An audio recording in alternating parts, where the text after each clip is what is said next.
राधे राधे भक्तों, हमारे चैनल में आपका स्वागत है। वीडियो को अंत तक अवश्य देखें और वीडियो को लाइक और सब्सक्राइब करना ना भूलें। एक भक्त ने पूछा, गुरुजी से क्या सच में मां सीता के साथ अन्याय हुआ था? इसका जवाब में गुरुजी ने क्या कहा, इसे सुनाएं। सिर्फ चरणों की धूल हूँ, विचलित हूँ, भ्रमित हूँ, मन में बहुत द्वेष है। हर रोज एक ही प्रश्न से लड़ रही हूँ, उसका उत्तर आपसे चाहती हूँ। मैं मर्यादा पुरुषोत्तम राम की मैं भी उतनी ही भक्ति करती हूँ। निरंतर मेरे शिव के आराध्य के साथ मैं जुड़ी हुई हूँ। मैं जानना चाहती हूँ महाराज आपसे, क्या मेरी माँ जानकी को न्याय मिला है? ये संसारिक लोगों ने लीला में और संसार के दोनों को क्या आप एक जोड़ रहे हैं? क्या दिव्य चिदानंद में लीला को आप त्रिगुणात्मिका मलिन माया की लीला से जोड़ेंगे? पहली गलती है। भगवान श्री राम त्रिकालज्ञ सर्वज्ञ हैं।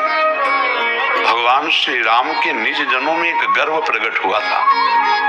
उसी गर्व को चकनाचूर कराने के लिए भगवान ने जो वन गमन लीला बाद में की और अपने पुत्र लोकुश के द्वारा सब महिमाशाली अपने भ्राता तक के सबके बलों को चूर करवाया। और इसके बाद माता जी का प्रादुर्भाव पृथ्वी से हुआ था। माता जी पृथ्वी में ही लीन हो गई। ये तो मानना ही पड़ेगा कि जब भगवान अवतार लेते हैं तो अंतर्ध्यान की लीला करते हैं, तो कहाँ अन्याय कहाँ हुआ? आपको जो लग रहा है कि एक धोबी के कहने से प्रभु ने ऐसा किया, नहीं, निमित्त बना करके अपने समस्त निज परिकर के गर्व का मर्दन कराने के लिए लोकुश को वाल्मीकि के आश्रम में प्रादुर्भाव कराना और समस्त अपने महारथियों के बल को चकनाचूर कराना और फिर उनको अपने राज सिंहासन पर विराजमान कर, अन्याय कहाँ हुआ?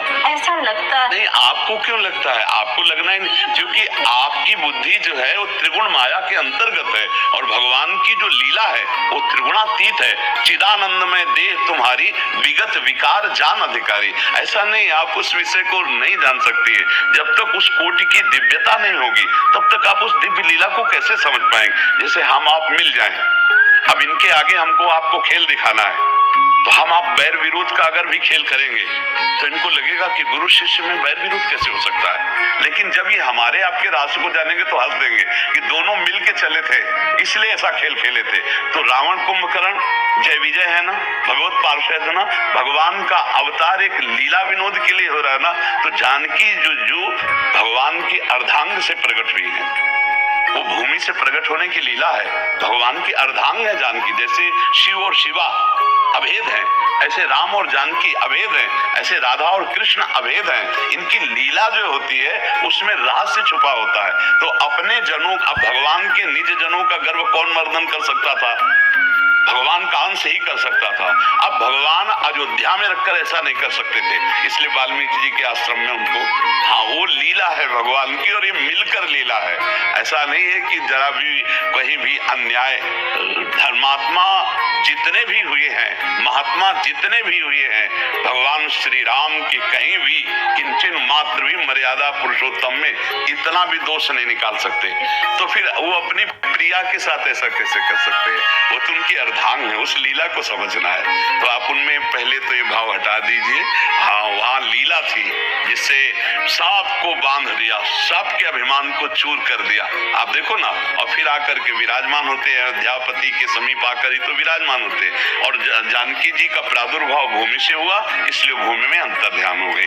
और अंतिम लीला आप कृष्णावतार में देख लीजिए, अपने सामने अपने वंश को कटवाते हैं कि नहीं कटवाते? ऋषियों से साफ दिला करके और अपने सामने। तो ये लीलाएं हैं भगवान की दिव्य। उन लीलाओं में हम पार्थिव बुद्धि से अगर देखेंगे तो हमें कहीं ना कहीं दोष दिखाई दे सकता है। मुझे ऐसा लगता है महाराज, कलयुग के इस चरण में भी हम महिला कहीं ना कहीं उसी तरह से कहीं ना कहीं पीड़ित होती जा रही है। कहीं हमारे, लेकिन उसी तरह मत बोलिए, क्योंकि वहाँ कहीं भी पीड़ा जानकी जी को नहीं थी। महर्षि जो वाल्मीकि जी हैं, इतने समर्थ महापुरुष हैं जो भगवान के अवतार के पहले ही भगवान की लीलाएं लिख दी। उनके पास जानकी जी सुरक्षित है, जहां काल की भी ताकत नहीं है कि तनिक भी वहां कोई उपद्रव कर सके। तो अन्याय शब्द या उनके साथ कोई अनीति ऐसा आज का जो समय, हम कलयुगी प्राणी हैं, हम वासनाओं से युक्त हैं, हम सुख चाहते हैं, सुख देना नहीं चाहते, सुख भोगने की लालसा से अन्याय होता है। सुख देने की लालसा से कभी अन्याय नहीं होता। हम सब सुख लेने की लालसा में, इसीलिए ऐसा नहीं कह सकते कि केवल स्त्री के साथ ही अन्याय होता है। जहां सुख लेने की लालसा है वहां अन्याय है। अपने सुख भोगने के लिए अपने पूरे परिवार को जहर देकर लड़की भाग जाती है ना।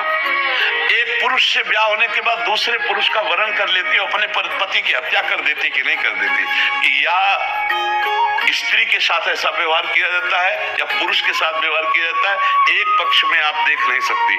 आप देखिए, जो अपने सुख में पागल है वो कुछ भी कर सकता है, वो चाहे स्त्री हो या पुरुष हो। आप इस विषय को देखिए, क्या पुरुष ही या स्त्री ही, हम ऐसा नहीं कह सकते, क्योंकि समान भाव से जब दृष्टि डाल के देखो तो आप तो संसार में हजारों केस ऐसे हैं जो माताओं बहनों के द्वारा नहीं होना चाहिए वो होते हैं, हजारों केस ऐसे जो पुरुषों के द्वारा नहीं होना चाहिए वो होते हैं। अपने बच्चों को काट दिया, अपने पति को मार दिया और दूसरे पति के साथ भाग गई। आप अगर ये कहेंगे कि स्त्रियों के साथ ही अत्याचार होता है, तो हम ये कहने के लिए तैयार हैं कि आज की स्त्रियां वो स्त्रियां नहीं हैं। आज की स्त्रियां सिंगली हैं, पढ़े लिखे हैं।